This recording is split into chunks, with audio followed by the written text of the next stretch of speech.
Hello mga kabakyard. Ito nga pala yung acquire ko na new breeders dito sa ating crayfish. Bali, trio po ito na 4.5 inches from Malinaw. Yan. Bali, yung binubuksan ko po ngayon ay dalawang female na 4.5 or 4 inches. Yung male po kasi ay yung 4.5, malaki na po. Nauna ko na pong nirelease.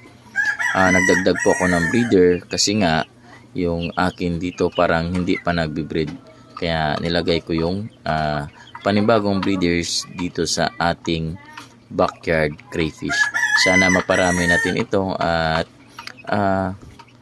makapag-produce tayo ng craylings. Bali, acclimate po muna natin yan. Kanina pa po na-acclimate yan at i-release na lang. Yun po yung male sa gilid. Yan, hindi po masyadong makita. Meron siyang nililigawan doon na isang female din. Yan, yan po yung male. 4.5 inches po yan.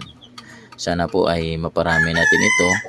At sa ganun po ay masubukan na rin natin mag-breed ng mga craylings. Magandang salamat po.